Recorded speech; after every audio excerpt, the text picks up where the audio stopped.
nuestros invitados, Juanca. Sí, nos acompaña como todos los martes el doctor Gustavo Alcalá, médico cardiólogo, y también está con nosotros la doctora Belén Alós, es médica nefróloga, y el doctor Daniel Matar, médico neumonólogo. Bueno, la idea, doctor Alcalá, antes de entrar con el tema con nuestros invitados, yo había puesto acá, ¿qué porcentaje o cuánto incide en una enfermedad que tiene una persona, la parte genética, cuánto la parte ambiental y cuánto la casuística, que le tocó y le tocó?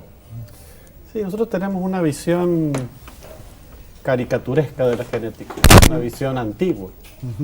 Y por eso los consideramos como los responsables del color de ojos, del color de pelos, del desarrollo.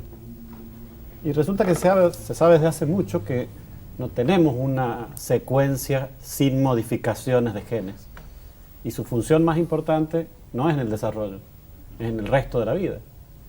Los genes sirven para que los organismos funcionen, para que se desarrollen, para que envejezcan y para que se enfermen o mueran.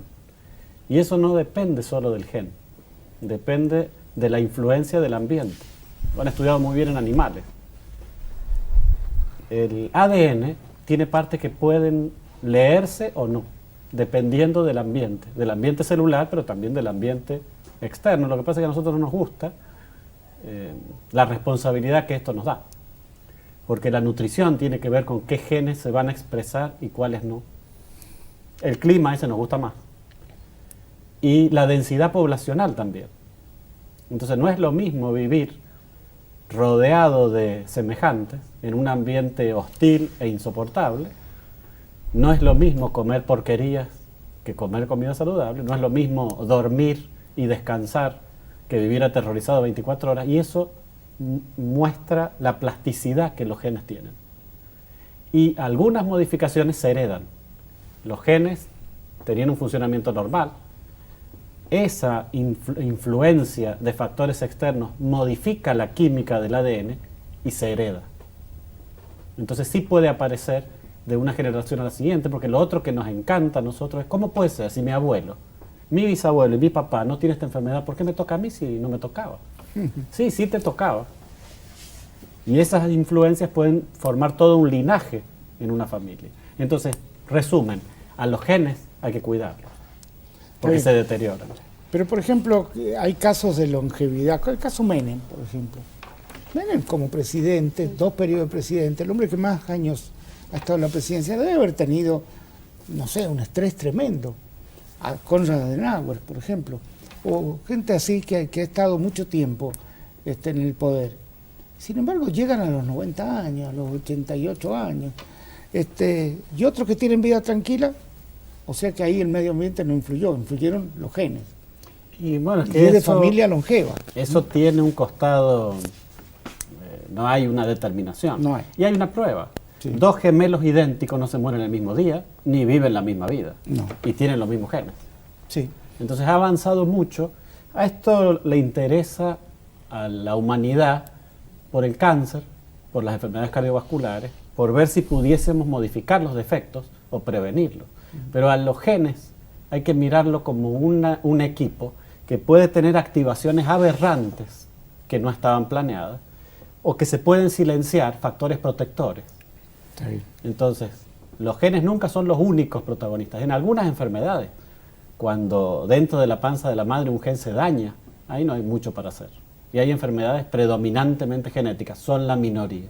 La minoría. En la mayoría de los casos es esa interacción entre los genes y el medio ambiente. Bueno, esto da pie también para el diálogo con la doctora Alós. ¿Quiénes somos los candidatos o no para caer en un problema de riñón ya severo, ¿no? Bien. Bueno, antes que nada, muchas gracias por la invitación. Hace mucho que todos los que trabajamos en salud renal tratamos de concientizar y todo esto de hablar un poco más, no solo al público, también a los médicos. Sí. Los candidatos podemos ser muchos de nosotros. Yo lo dividiría esquemáticamente en 4 grupos. Hay un primer grupo de de aquel paciente que tiene factores de riesgo cardiovasculares o arteriales. Si pensamos que el riñón es el filtrado de la sangre y es un ovillito de arterias, bueno, todas las enfermedades que afectan las arterias pueden llevarnos a la larga a una enfermedad renal, la hipertensión arterial, la diabetes, que sigue siendo la principal causa de los pacientes que ingresan a diálisis, por ejemplo, la obesidad, el tabaquismo, la enfermedad aterosclerótica, un paciente que ha tenido un infarto, que ha tenido un ACV, los hombres más que las mujeres, los mayores de 50 años, todos esos factores que pueden enfermarme las arterias también me pueden enfermar el riñón. En un segundo lugar estarían todas aquellas enfermedades propias del riñón y hereditarias. Entonces, si yo tengo familiares con enfermedad renal, si me doy cuenta que hago orinas espumosas, si tengo muchos quistes en el riñón, o si tengo alguna enfermedad inmunológica como el lupus, que es la más conocida, tengo riesgo. En un tercer lugar ubicaría las enfermedades, digamos, del aparato urinario, entre las que están las obstructivas, como los cálculos y las enfermedades de la próstata, que tapan la vía urinaria y eso genera un daño renal, y las infecciones recurrentes. Esos pacientes también pueden tener riesgo de desarrollar enfermedad renal. Y por último, el uso y abuso en muchos casos de los antiinflamatorios. Esa es una cosa que habitualmente no se le da mucha importancia. Y bueno, los corticoides. No, los antiinflamatorios más tipo diclofenac, ketorolac, ibuprofeno, todas estas drogas a las que le echamos mano en forma diaria para tratar cualquier tipo de dolor. Que bueno, todos estos factores que he hablado, lo que es muy importante es que no solamente pueden producir enfermedad renal como causa primaria, sino que además son factores de progresión. Entonces tal vez una persona, no sé, tuvo un problema en la infancia, en un riñón, quedó el riñón chiquito, o quedó alterado un poco, y cualquiera de estos factores pueden actuar empeorando, digamos, la situación. Y el uso de antiinflamatorios es una cuestión muy común y a la que no se le da mucha importancia. Y a la que se recurre permanentemente, Sí, porque está el farmacéutico directamente. Sí, son de venta libre. Venta libre. Totalmente. Así que bueno... Ahora, por ahí confundimos las cosas y vamos a que nos trate el urólogo, ¿no? El urólogo, a ver si orinamos bien, si no orinamos bien, si la próstata se agrandó o no se agrandó.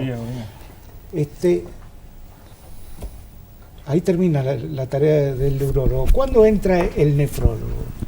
Bueno, eso es un poco lo que hablábamos antes del programa, del tema de la superespecialización. Y bueno, cuesta la derivación de los colegas al nefrólogo, pero lo que me parece muy importante, más allá de esto, del urólogo, el nefrólogo, el diabetólogo, el cardiólogo, es tratar de destacar lo importante que es trabajar en equipo. El urólogo, ejemplo, de la mano. El riñón duele, el riñón da síntomas, la persona dice, no, voy a ver porque me duele el riñón, o no es. El riñón cuando el riñón no funciona bien, es rarísimo que dé síntomas hasta etapas muy tardías. Nosotros generalmente recibimos en nuestro consultorio la punta del iceberg, pero hay un gran grupo que se queda, que no llega, porque el riñón no da síntomas, salvo una infección grave, un cálculo, que por supuesto duele, pero no hay muchas más cosas que den síntomas, y cuando el riñón va disminuyendo su función, los síntomas son realmente tardíos. Entonces es importante pensarlo, es importante que el colega esté atento, derive a tiempo, porque la derivación generalmente y todavía sigue siendo muy tardía. Ahora bien, si a mí me derivan a tiempo, ¿se puede revertir la situación o no? Según la causa, según la rapidez con la que haya sido derivado, según la causa del problema, pero lo que sí casi invariablemente se puede hacer es detenerla y por lo menos evitar todos estos factores que pueden favorecer la progresión.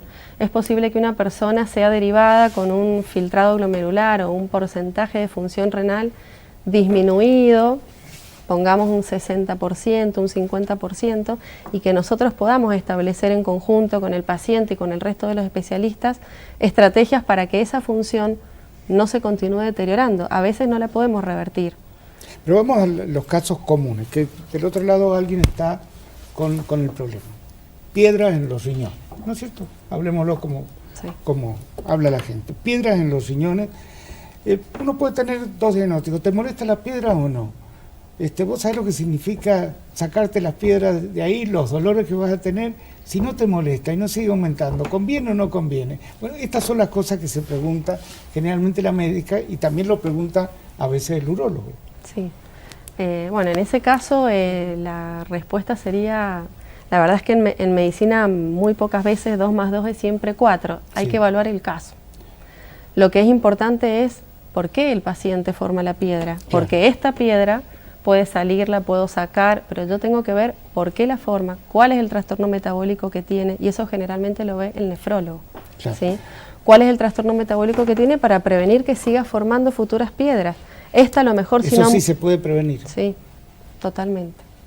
Muchas veces tiene que ver también con la dieta, es decir, por ejemplo, al comer alimentos que no produzcan la formación de piedra y cuestiones así, ¿o no? Generalmente el consejo fundamental en estos casos es la dieta hiposódica, o sea, la restricción de sodio. La restricción de sodio está asociada a prevención en todas las áreas de la enfermedad renal, desde prevenir formación de O sea, piedras, menos sal. hipertensión arterial, menos sal. Menos Ese sal. sería el consejo fundamental. Bueno, también para los cardiólogos lo mismo. O sea que tenemos ya Sí, la sal es buena para 2 anclas, ¿no? para 2 años, Y más líquido, ¿no? Es decir, completando. más líquido. Más ingesta Este es de otro líquido, tema. que a veces no es. ¿Es bueno o malo? Porque yo veo gente que se toma 3, 4 litros de agua y andan con la botellita en la mano, que por ahí hasta puede parecer antiestético, porque igual que unos andan con el celular, otros andan con la botellita en todos lados.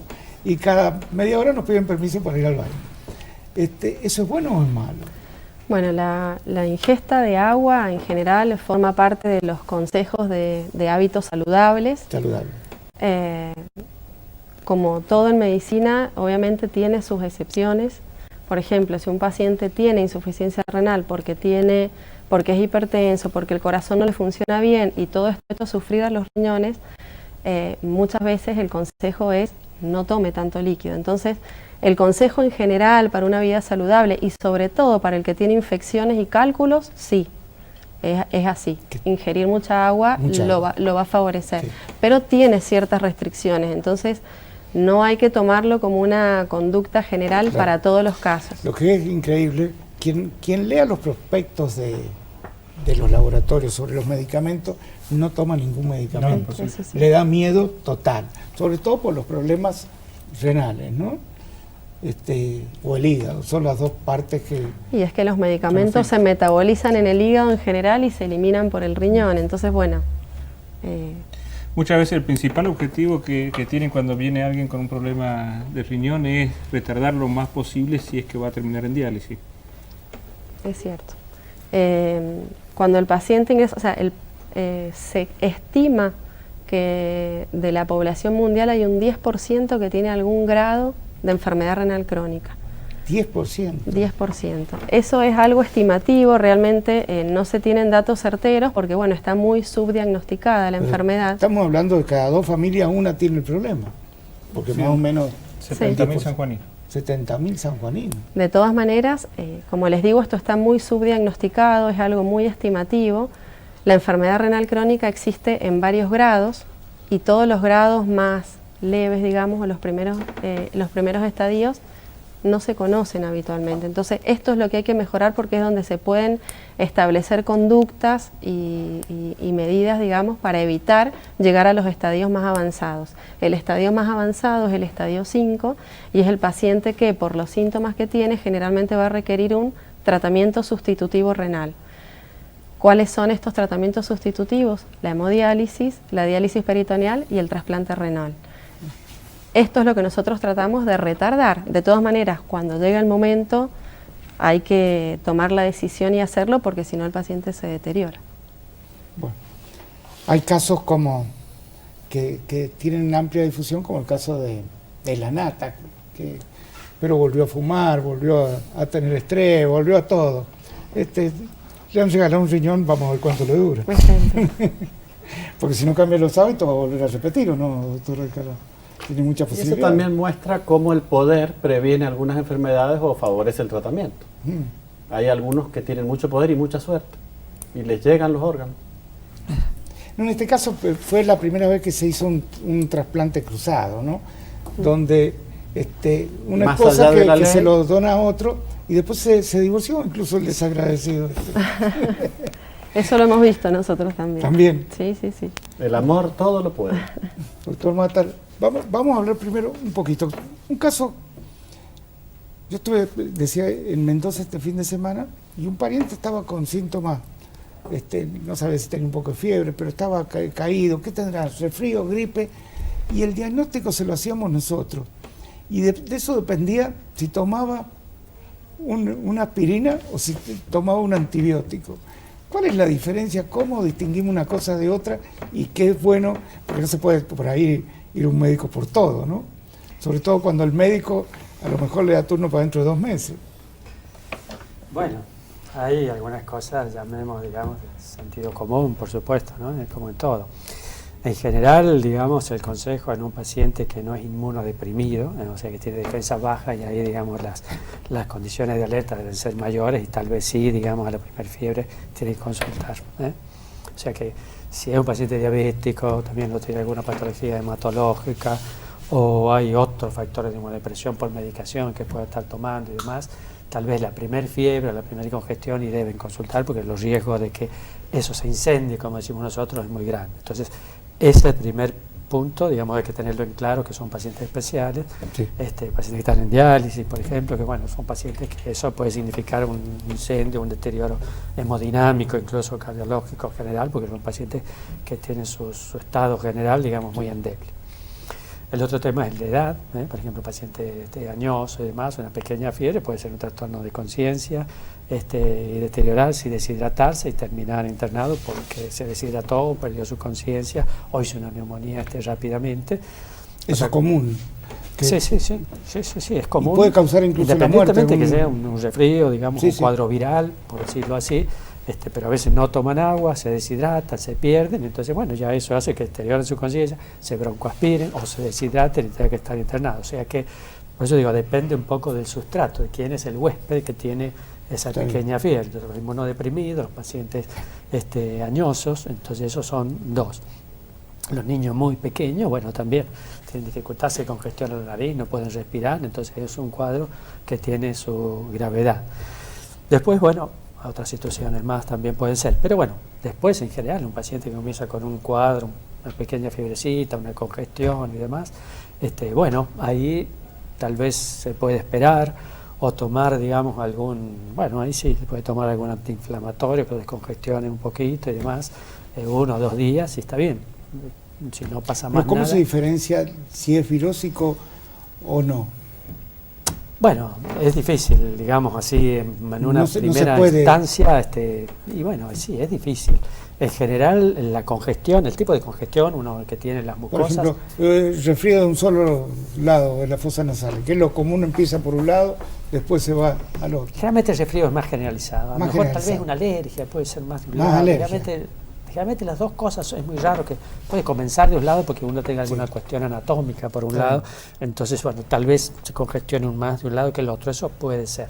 Pero realmente los cuadros son basales, o sea, la alergia es generalizada, entonces no aparece en todos lados. Y el resfrío también puede aparecer un poquito de un lado, porque realmente se difunde, entonces es raro que sea un lado del otro. Como cuando se ve la garganta muy irritada o, bueno, ya si se ve más pus o algo así.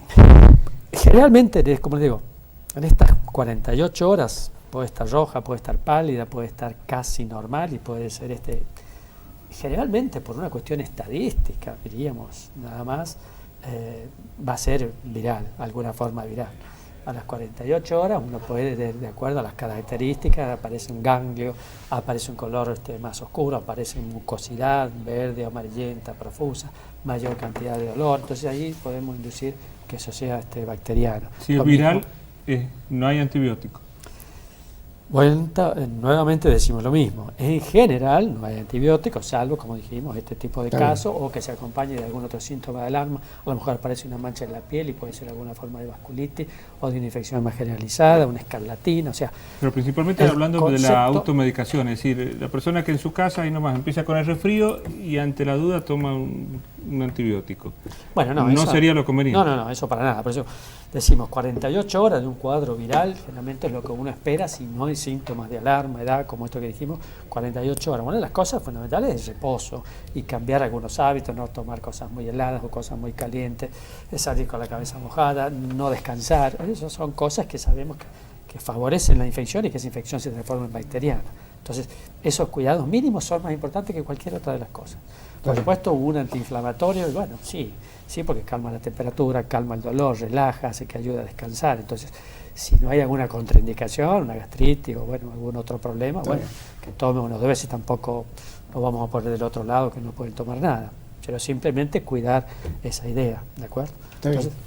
Doctor Matar, después de hace un par de semanas cuando hablamos de los sueños, mucha gente llamó. Las preguntas que la gente se hace son distintas a las que se pueden hacer los médicos. Vamos a partir de ahí. Por ejemplo, nos preguntaban qué tiene que ver lo que soñamos con nuestro pasado, con nuestro futuro, con lo que nos pasó ayer. ¿Quiénes sueñan? ¿Por qué soñamos? ¿Qué es lo que es? ¿Hay alguna explicación?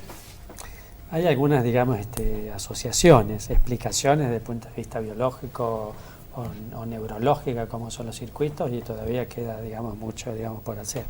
Generalmente hay cuatro tipos de cosas que se sueñan muy frecuentemente, entre uno de ellos que somos perseguidos, por ejemplo. Eso es una cosa que de alguna forma nos persiguen, nos quieren hacer daño y demás. Bueno, eso es una de las cosas frecuentes que se sueña. Otra cosa que uno se cae.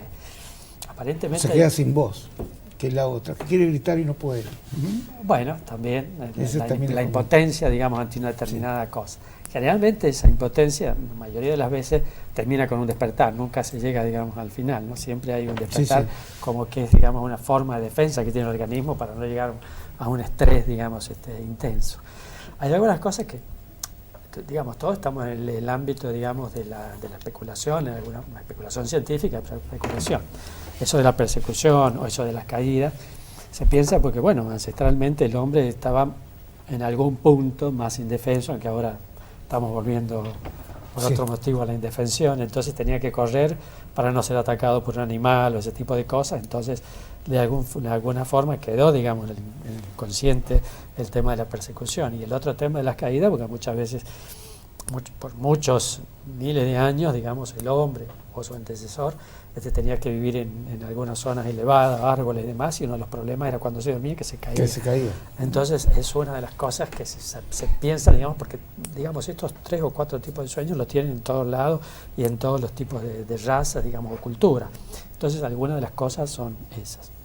Después, por supuesto, tienen mucho que ver cada uno de los sueños con la vida, las circunstancias que uno ha tenido. En mayor o menor forma traducimos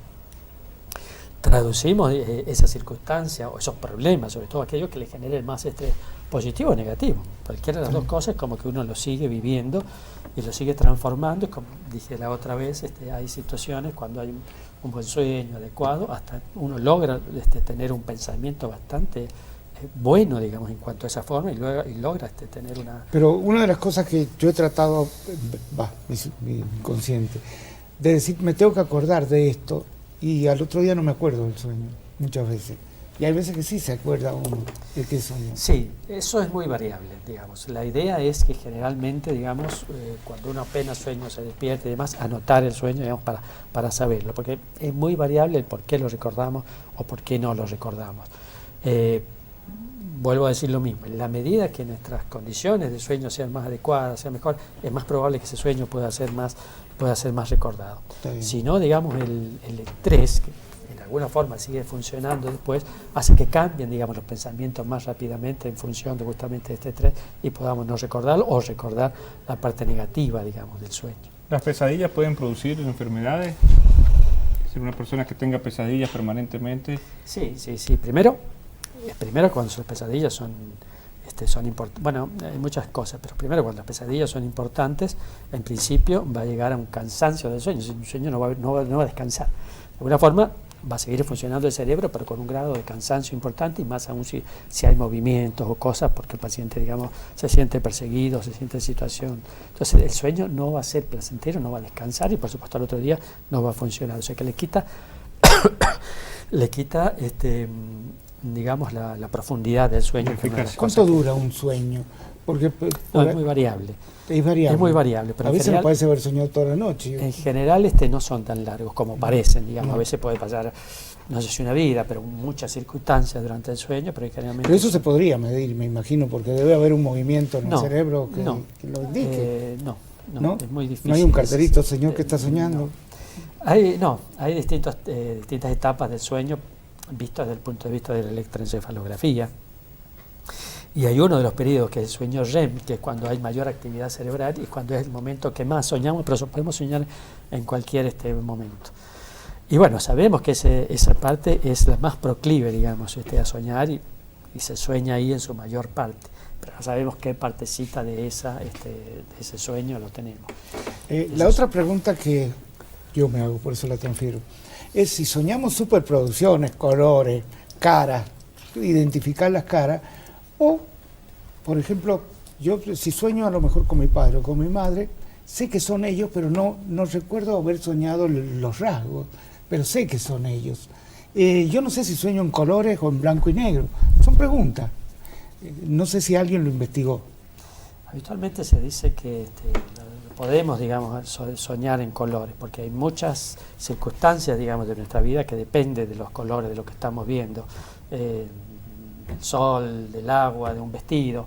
Entonces, de ahí podemos definir, digamos, el tipo de colores y muchas veces haciendo hipnosis y demás cosas se puede llegar a definir los colores. Así que por eso aparentemente soñamos en colores. A mí me impresionó mucho una charla de Borges que dijo: la gente piensa que la ceguera es negra. Y no, mi ceguera es amarilla. El color de su ceguera era amarillo. Ahí vi que puede tenerse una ceguera de distintos colores. Sí, bueno, con respecto a la ceguera hay dos cosas. El que nació siempre ciego, ese sí, no tiene colores porque nunca lo vio. El que vino después sí, va a tener mucha más variabilidad, digamos, por decir los sueños y el tipo de ceguera, porque conoció y entonces el cerebro sí se impregnó, que es en definitiva el último, el que va a interpretar lo que vemos. Entonces ese sí va a tener más variabilidad y más variabilidad los sueños, pero el otro es más complejo, puede soñar movimientos, voces, pero no características. Cuando una persona llega a mi edad, le empieza cada vez más a maravillar el sistema tan perfecto que es el cuerpo humano y todas las cosas que nos faltan todavía por descubrir, ¿no?, sobre el mismo cuerpo humano. Los avances son impresionantes y creo que van a ser cada vez más rápidos. Esto no significa que todavía haya muchos misterios. Lo que pasa es que en principio es como nosotros llamamos una forma aritmética, o cuando uno descubre, la ciencia, digamos, descubre algo, de ahí se plantean más interrogantes, entonces se va abriendo como un abanico. Sin duda, digamos que hasta el año 2000 se pensaba que cada 4 años se duplicaban todos los conocimientos habidos. Sí. A partir del 2000, en 1 año y 8 meses se duplican los conocimientos. Sí, ahora se calcula que es Pero bueno, siempre seguimos hablando de lo que nos falta, porque va a seguir siendo así, la historia de la humanidad va a seguir siendo así. Pero estamos hablando de un sistema que el que somos nosotros, ¿no? Y cada vez aparecen más cosas y más descubrimientos, pero así todos siguen los misterios, ¿no? Cuando uno está durmiendo, ¿los ojos están en movimiento o no? Generalmente no. Hay una sola parte que es el movimiento sueño REM, que es cuando hay un movimiento, digamos, especial de los ojos. Se relajan todos los músculos y solamente esto y la erección peniana son las dos cosas que existe movimiento. Y a veces, cuando de este movimiento, digamos, no se puede separar, puede aparecer el sonambulismo porque no se ha logrado cortar con el resto, digamos, del movimiento. Los sonámbulos son eso. Claro. Que eso es un área, bueno, sumamente nueva, que son dentro de las parasomnias, donde aparecen, digamos, una serie de distintas formas de vida, que algunos dicen que es una transición entre la vida y algo, digamos del más allá, o digamos de la mente más profunda, porque aparecen una serie de actividades que sí se pueden vivir, digamos, aparecen movimientos anormales, pensamientos anormales, o trastornos de alimentación, o trastornos de la sexualidad, que son una forma de parasomnia, y algunos relacionados con la sexualidad han llegado a tener trastornos legales porque aparecen cosas que uno no hace, digamos, estaría despierto. Pero eso sí está estudiado. Eso se ha descubierto y se ha visto que existe y que está, que a veces puede ser por trastornos. Mucho de esto siempre lo volvemos a lo mismo, como lo que volvemos todos los médicos y demás, es el tema del cuidado del sueño. El cuidado del Hay sueño. trastornos, digamos, de falta de sueño, ansiedad, otros trastornos como la apnea de sueño, que es muy frecuente y demás, y produce una irritación del sueño, hace que las neuronas, la parte cortical esté mucho más endeble y pueda, digamos, esos impulsos electrónicos transformarse en malos hábitos de conducta, entre ellos el sonambulismo u otras parasomnias como la sexomnia, trastornos alimentarios y demás. Y a otras veces pueden ser incluso convulsiones que pueden tomar, y algunas otras veces por algún tipo de medicación que va a producir un trastorno a nivel del sistema nervioso, entre estos como el alcohol o algunos tipos de Y psicofármacos. cada vez, sobre todo los chicos, empiezan tan jóvenes a echarse droga adentro que no sabemos qué viene después, ¿no? Y bueno, una de las cosas es eso, lo del mal dormir, como dijimos siempre, por todos los triple pantallas, computadoras, televisión y ahora la otra alimentación. Primero que quita el sueño, como dijimos. Segundo que lo retrasa, otra cosa que lo altera. Tercero que produce excitación, digamos, neurológica y demás. Y cuarto que favorece, digamos, ingesta de más alimentos que favorece obesidad y otros problemas, ingesta de otras drogas estimulantes, o sea, que se va compaginando todo y formando un círculo negativo para muchas áreas, una de ellas el sueño. ¿Por dónde se metabolizan todas las drogas ahora que están de moda? Tanto las químicas como la cocaína o la marihuana, que es menos, eso va por los pulmones nada más, me imagino, o afecta también el riñón. El consumo de drogas ilícitas puede afectar el riñón. Además de afectar el riñón, hay muchas de ellas, como el éxtasis, por ejemplo, que por el mecanismo de la sed que despierta, puede favorecer otros cuadros de tipo electrolíticos, una disminución de sodio por tanta ingesta de agua en forma súbita. Eso produce convulsiones y ha producido la muerte incluso en muchos adolescentes. Hay muchos casos conocidos que hemos escuchado en la televisión. Entonces no es solo la toxicidad, sino una consecuencia de lo que ellas producen, que a corto plazo puede producir incluso la muerte. Ahora, me imagino que qué sé yo, casos muy conocidos de gente que empezó a los 20 años y ahora se largan de un 9º piso, pero deben tener también todo tipo de problemas que no solamente son los problemas neurológicos, ¿no? Debe tener problemas en todo el cuerpo, todo el sistema, ¿no? Todo el sistema. Y se van sumando daños, o sea, se suma el daño de lo que tengan, con todo esto otro ambiental, con todas estas conductas que seguramente llevan a una vida muy poco saludable y todo. Hay un jugador de fútbol que no voy a dar el nombre, pero ustedes saben quién es, que uno lo escucha hablar tonteras y dice qué es lo que pasa con esto. Bueno, está todo el sistema mal, ¿no? En general, una adicción potencia otra adicción. Eso es una cosa.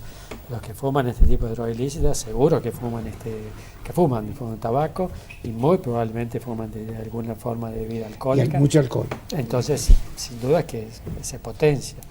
Y segundo, los trastornos psicológicos que produce son los que también van a llevar a otra serie de problemas, como el tema del suicidio. Como siempre, le dejamos el cierre, doctor. La medicina es cada vez menos invasiva, es cada vez más precisa, pero en medicina también hay provocadores, porque la ceguera amarilla de Borges es la ceguera de un provocador. Hay que cuidarse de los provocadores de la medicina. A lo mejor no es cierto lo que dice Borges. Y él se reía de todos, yo creo que se reía de todos nosotros. Yo la tengo grabada esa parte, pero que lo dijo, lo dijo. No, eso está claro. Sí, sí. Lo vamos a entender dentro de un tiempo. A lo mejor Borges lo ve amarillo porque habrá pasado por esas etapas, ¿no? Pero cada vez más la información es parte de la salud. Sí. Si no nos animamos a leer el manual de un auto, ¿por qué nos animamos a hablar con tanta suficiencia del prospecto de un remedio? Y porque hay muchas cosas que, lo que hemos dicho recién, que todavía no se descubren. Pero hay que entender el idioma. Está bien. Porque si no, es como Fidel Pintos, un médico de antaño. Bueno, hay un presidente, creo que de Venezuela, que habla de un pajarito que le da... Entonces hay que distinguir la verdad del personaje. Está bien. Bueno, un gusto haber charlado con ustedes hoy.